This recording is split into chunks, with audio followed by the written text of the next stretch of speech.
ते शब्दामध्ये आपण मांडू शकणार नाही. आज अण्णाभाऊ साठे जरी मातंग समाजाचे असले तरी त्यांनी या प्रत्येक देशातल्या 18 पगड 12 बलुतेदार समाजातील सर्व लोकांना सवय काय असते, समाज काय असते, स्वाभिमान काय असते याचं जाणून करून देण्याचं काम पूर्ण आयुष्यभर त्यांनी केलं. याचं मुख्य कारण असं होतं की मी ज्या समाजामध्ये जन्माला आलो त्या समाजामध्ये मला शिकण्याचा अधिकार नव्हता. मी ज्या समाजामध्ये जन्माला आलो त्या समाजामध्ये मला बाहेर वावरण्याचा अधिकार नव्हता. मी ज्या समाजामध्ये जन्माला आलो त्या समाजामध्ये मला शाळेत बसण्याचा अधिकार नव्हता. मी ज्या समाजामध्ये जन्माला आलो त्याच समाजामध्ये त्याच धर्मामध्ये मला त्याच मंदिरात जाण्याचा अधिकार नव्हता. मी ज्या समाजात ज्या धर्मात जन्माला आलो मला तिथे उभं राहून सुद्धा जेवण करण्याचा, कोणाच्या पंक्तीमध्ये बसण्याचा का कोणाच्या कार्यक्रमात जाण्याचा सुद्धा मला अधिकार नव्हता. एवढंच नव्हे तर मी ज्या धर्मामध्ये जन्माला आलो त्या धर्मामध्ये जन्माला आला असताना मी 2 वर्षाचा झालो आणि जेव्हा मी शाळेत जातो तेव्हा 3 वर्षामध्ये मला ती शाळा सोडावी लागते. अत्यंत खंत आणि दुःखजनक या भारतातल्या लोकांतील आणि मनोमधील लोकांना त्रास सहन करणारे पण आणि आपले सर्वप्रथम अण्णाभाऊ साठे होते.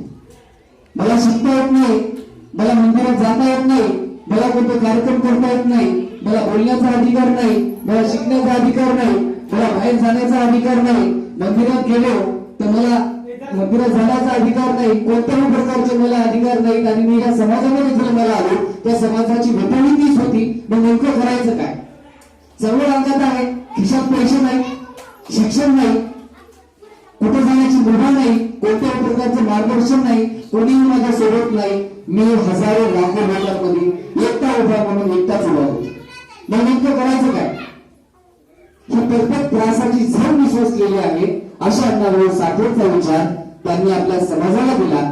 अत्यंत गरीब कुटुंबातील, खायला घरामध्ये भाकर नाही, खिशामध्ये पैसा नाही, पण तरीही मला क्रांती करायची, तरीही मला चळवळ करायची. ती चळवळ कशी करायची, ती क्रांती कशी करायची याच्या विचारामध्ये मला डोळ्यासमोर एक चेहरा दिसला आणि तो चेहरा म्हणजे संविधान निर्माते डॉक्टर बाबासाहेब आंबेडकरांचा होता.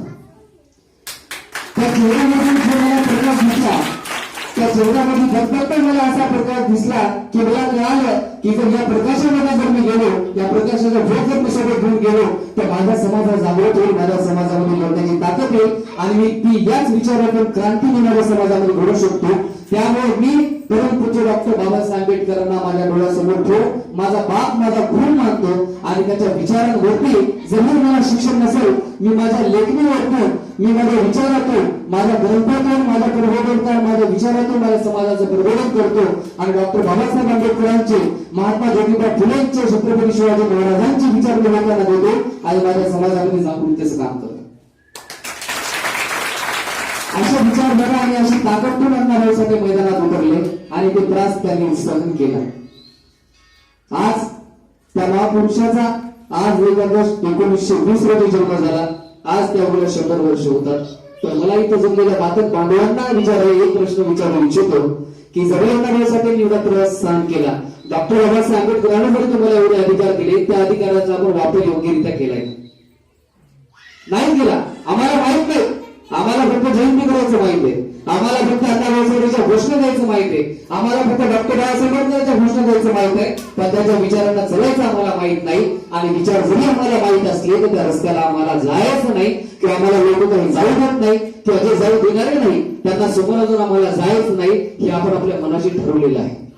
त्यामुळे आपण शिक्षण जरी असलं, शिक्षणाच्या आपल्याला सवय काही मूलभूत अधिकार जरी असले तर आपल्याला त्या गोष्टी करायच्या नाही. म्हणून आजही 100 वर्षामध्ये आपला समाज मागे आहे हे आपल्याला नाकारता येणार. आज मातक समाजाची परिस्थिती जर बदलली तर याच्यामध्ये 70% समाज हा दारूमध्ये गेला, 70% समाज हा गप्पामध्ये गेला, 70% समाज शिकलेला समाज, समाजातील मातक समाजातले नेत्यांनी समाजाचा घात केला, पैशामध्ये विकत घेतलं, मतदार विकत घेतलं आणि मोठे झाले आणि समाजाला भुंकून मागे बघितलं नाही. त्यामुळे आपल्या आजही मातक समाजाच्या वस्त्या हे अवसाड पडलेल्या आहेत. परिस्थिती बघितलं तर घरकुल नाही, कॉलनीमध्ये रस्ते नाही, लेकरं शिक्षित नाहीत, खिशामध्ये पैसा नाही, घरामध्ये अन्न नाही किंवा कोणत्याही प्रकारचा आपल्याला आज सुविधा नाही. या ही क्रांती कशी बदलायची ही नुसतं अण्णाभाऊ साठेंचं नाव पण नव्हे तर त्यांच्या विचारातून ही क्रांती आपल्याला निर्माण करावी लागेल. मित्रांनो, जोपर्यंत ती क्रांती आपण निर्माण करणार नाही तोपर्यंत आपला समाज सुधारणार नाही. समाजात सुधारायचं म्हणजे नुसतं पैसा लावणे हे महत्वाचं नाही. समाज सुधारायचा म्हणजे समाजामध्ये जागोजागी जागृती करणे हे महत्वाचं आहे. ज्या महापुरुषांनी ज्या महामानवांनी आपल्यासाठी इतका मोठा त्रास सहन केला आणि आपण तो विचारातूनच आहोत, जिवंत आहोत, जिवंत ठेवण्याचं त्यांना आपल्याला काम केलं, ते जर नसते तर आज आपली परिस्थिती मित्रांनो सांगू नये अशी कुत्र्यासारखी कुत्र्याच्या पलीकडे आपली परिस्थिती पहिलीच्याही काळात होती. आणि ते जर महामानव महापुरुष नसते तर कुत्र्याच्या पलीकडे परिस्थिती आपली आजही तेच राहिली असती. कोणत्या घोड्याच्या नाल्यामध्ये आपण पडून राहिलो असतो, लोकांच्या घोड्याच्या नाल्या आपण साफ केल्या असत्या, पण त्या होऊ नये म्हणून आपल्याला अतोनात रात्र दिवस त्रास सहन करून अंगावर दगड झेलून अत्यंत त्रास सहन करून आपल्याला शिक्षण दिले डॉक्टर बाबासाहेब आंबेडकरांनी. अण्णाभाऊ साठेने त्यांच्या विचारातून मात्र समाजामध्ये जागरूकता दिली, पण ती जागरूकता आपण योग्यरित्या पाळत नाही ही गोष्ट आपल्याला मान्य करावं लागेल. ती जागरूकता करण्यासाठी आपल्याला ते विचार वाटावे लागतील. आणि अण्णाभाऊ साठेंचं नाव जरी घेतलं तर मला वाटत नाही की पुस्तक वाचण्याची गरज आहे. अण्णाभाऊ साठेच्या नावातच त्यांचं एक पुस्तक आहे. नुसतं त्या नावाचा अर्थ जरी आपण समजू शकलो तर नेमकं समाजाला जागरूकता कसं करायचं आपल्याला कळत आहे. सगळ्यात महत्वाचा भाग याच्यामध्ये जागरूकता म्हणजे काय आहे. जागरूकता म्हणजे स्वाभिमान. ज्यांना स्वाभिमान माहिती असतो ते ना माणसं विकल्या जातात ना झुकल्या जातात. कापलं तरी हरकत नाही, कापून म्हणून तर मान आम्हाला झुकवायचं माहीत नाही, मोडल पण वाकणार नाही, हे त्या नाकामध्ये ताकद असते. ही ताकद जोपर्यंत समजणार नाही, ही ताकद जोपर्यंत कळणार नाही, याची जाणीव जोपर्यंत होणार नाही तोपर्यंत आपल्याला काही समजणार नाही. आज आपल्या घरामध्ये लोक येताना एक विचारत मातंग समाज आहे, याच्यामधलं कोणतंही माणूस उभा राहू शकत नाही, उभं राहू शकत नाही. गरीब परिस्थिती आहे, राजकारणात पैसा लागतो मान्य आहे, पण त्या पैशापेक्षा त्या उपकारापेक्षा सगळ्यात मोठा अधिकार दिला ज्याला चांगल्या चांगल्याच्या गांडीला भाग येतो तो म्हणजे अधिकार मतदानाचा अधिकार. आणि मातंग समाजामधल्या ठिकाणी जर रस्त्यावरती उभा राहिला आणि त्याच्या पाठीमागे जर पूर्ण ताक केली जर मातंग समाज राहिला तर त्याच्या गाडीमध्ये राजाच्या पुढच्या रस्त्यावर राहणार नाही. रस्त्यावरचा फकीर तुम्ही रस्त्यावरती मातंग समाजातला उभा करा आणि समाजाला जर त्याला ताकद देण्याचा जर भाव गेलो तर त्याच्यावर मोठा राजा नाही असं मी मानतो. तर आपल्याकडे करायचं नाही. समाजामधला जर एखादा युवा बरोबर समोर जात असला तर त्याला कोणत्या तरी धर्माच्या नावावरती एवढं करायचं, त्या धर्माच्या नावावरती त्याला जाती एवढं लावायचं आणि आपल्या समाजा माणसाला आपल्या समाजाच्या लोकांनी हाणून पाडण्याचं काम करायचं. ही परिस्थिती दुसऱ्या लोकांनी आपल्यामध्ये निर्माण केलेली आहे. त्यामुळे आपण आपल्याच जो आपला बाप आहे, ज्या बापाने आपल्याला देण दिली त्या बापाच्या विचारातून आपण दूर गेलेलो आहोत. तो विचार आधी बदलावा लागेल, ती परिस्थिती बदलावी लागेल. ती आलेली साखळी ज्या लोकांनी केली ती साखळी आधी तोडावी लागेल, जाती धर्माचे बंधनं तोडावे लागतील आणि समाजाला जागरूकताच नव्हे तर समाजामध्ये काम करणाऱ्या युवा तरुणांना आपल्याला फक्त ताकद देण्याची गरज आहे. आपला समाज सुधारल्याशिवाय राहणार नाही हे मी तुम्हाला शब्द देतो. हे ताकद निर्माण करण्याचं काम तुम्ही करा. नुसती जयंती साजरी करून हार घालून किंवा मोठमोठे बँड बाजे लावून आपण काहीही सिद्ध करू शकणार नाही. 100 वर्ष झाले आपण त्यातच गेलो. आजही आपल्या घरावरती ना छत नाही ना घरामध्ये आपल्या फरची नाही. आज आपली तीच परिस्थिती आहे. तीच झोपडे आपली घर त्या झोपड्यात घर आहे, तीच घरासमोर गंदगी नाली आहे, तेच घरासमोर काटेकुपाडे आहे. त्याच्या विपरीत आपण कुठेही जागरूकता करू शकलो नाही. आणि जे समाजातले शिकले सवरले ज्यांनी कमाई केली जे मोठे झाले त्यांनी समाजाला 2 रुपयाची काय जागरूकता करण्याची सुद्धा भेट दिली नाही. ही आपल्या मातंग समाजामधली अत्यंत अत्यंत गरीब परिस्थिती आणि खेळाची गोष्ट ही आपल्याला मान्य करावी लागेल. क्रांती करायला मित्रांनो 100 लोकांची गरज नसते. क्रांती करायला फक्त एक माणूस काफी असतो आणि ते एक माणूस म्हणजे डोळ्यासमोर आदर्श ठेवला तो अण्णाभाऊ साठे. रस्त्यावरती मातंग समाज बहिणी मंदिरात गेलो तर पायामध्ये खिळे मारला जातो. कुठे धर्माच्या नावावरती जर बाजूला उभं टाकलो तर हाडाड करून कुत्र्यासारखं आयुष्य जगावं लागलं असतं. ती झळ त्यांनी सोसलेली आहे आणि आपल्याला ती झळ सोसायची वेळ आली नाही. कारण आपल्याला त्यांच्या विचारातून संविधानाने आपल्याला अधिकार दिले, आपल्याला आरक्षणाचा अधिकार दिला, आपल्याला त्या परिस्थितीमध्ये जगण्याचा अधिकार दिला, शासनाने अधिकार दिले, सगळे ते आधाराला अधिकार आपल्याला संविधानाने दिले. म्हणून ती त्रास शोषण करण्याची आपल्याला गरज पडत नाही. कारण आपल्याला त्या संविधानाने एवढं मजबूत केलं की आज आपल्याकडे कोणत्या माईचा लांज जरी आला तर त्याला पाणी पाण्याची ताकद आपल्याला आहे. ती ताकद संविधानाने आपल्याला तर त्या ताकदीची जाणीव जोपर्यंत आपण विकल्या जातो तोपर्यंत त्या ताकदीची जाणीव होणार नाही. ती प्रथा आपल्याला बंद करावी लागेल. पहिलेही मावळा मातक समाज या गावामध्ये किंवा दुसऱ्या गावामध्ये का कुठेही सुद्धा 10 मतदान असो, 15 मतदान असो, 20 मतदान असो, त्या मतदानातून आपल्याला आपली ताकद, आपली भय निर्माण करावी लागेल. आपल्या समाजातला जो युवा नेतृत्व, जो इमानदार आहे, हालाकी फकीर सुद्धा असलं, त्या माणसाला उभे करून जोडून देऊन त्या माणसाला आपल्या समाजाचं कर्तव्य निर्वहन करण्याची ताकद आपल्याला करावी लागेल. त्यासाठी आपल्याला एकत्र येऊन हे सर्व काही काम करावे लागेल.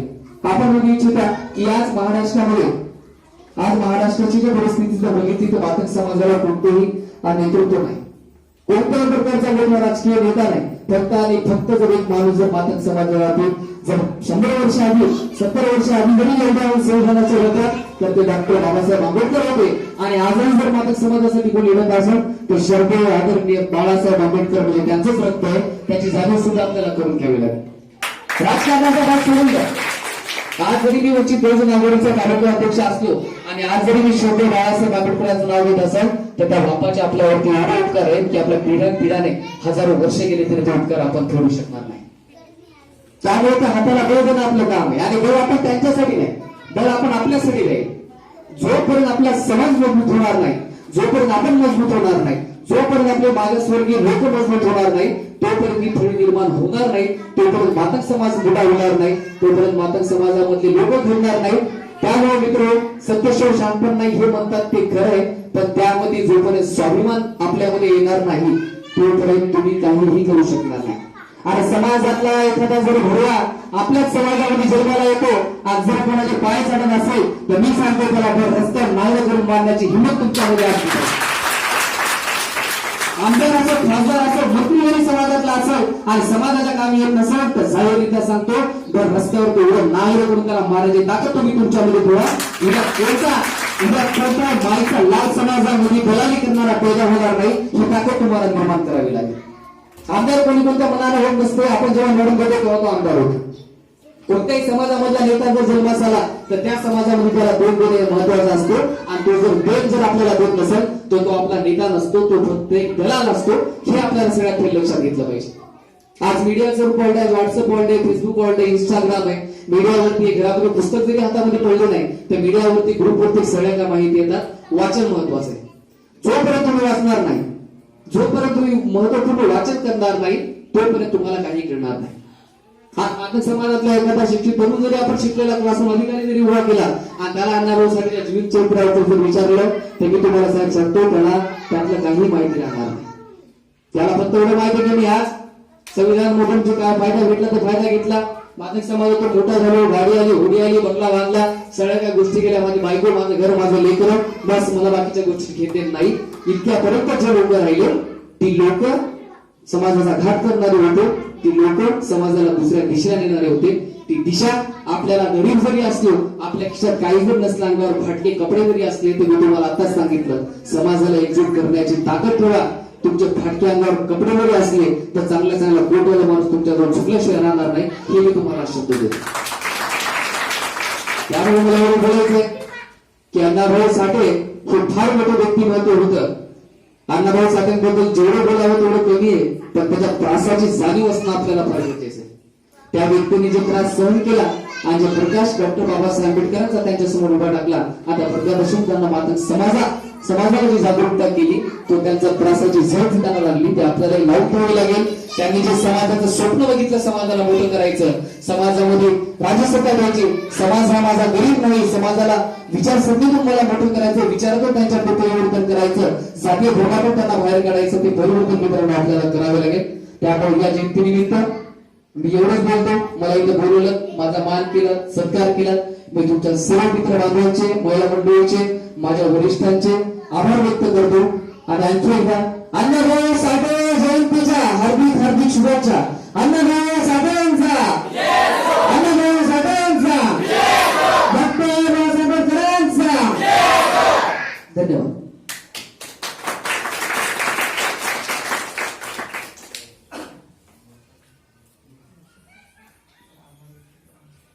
हा, आता मी सर्व गावकरी मंडळीला अण्णाभाऊसाठी दुःख बांधवांना व सर्व लहान मोठ्यांना क्रांतिकारी जय भीम जयललिता घालतो आणि आपल्या दादा आपल्या शब्दाला मान देऊन कळम देऊन आपले वंचित बहुजन समाजाचे कळमूर तालुका अध्यक्ष व तसेच दादाचे मित्र अमोल भाऊ सुद्धा उपस्थित झालेले सर्व गावकऱ्यांच्या वतीने आपल्या क्रांतिकारक कार्यकर्त्यांच्या समितीच्या वतीनं आपल्या दोघांच्या लाडक्या पाहुण्याचं मी मनापासून स्वागत करतो, सुस्वागतम करतो आणि माझ्या स्वतःच्या वतीने पण सुस्वागतम करतो, आभार व्यक्त करतो आणि दादाला असं सांगतो यावर्षी लॉकडाऊनच्या मुळे पुढच्या वर्षी लॉकडाऊन खुलला की वाघाच्या पलीकडे गती घेऊन मोठा कार्यक्रम इथं आयोजित करू आणि आपले बापू आहेत आपल्याच समाजाला आपले बापू दाखवून देऊ. खेड्या मांड्याच्या नादीने लागता आपल्या समाजाकडे, आपल्या क्रांतीकडे, आपल्या जिद्दीकडे याच्याकडे लक्ष देण्याची मी सगळ्या समाजाला विनंती करतो आणि सर्वजणांचे मी स्वतः कमिटीच्या वतीनं आणि अण्णाभाऊ साठेच्या जयंतीनिमित्त दादाचं पुन्हा आभार व्यक्त करतो. जय भीम, जय लवजी.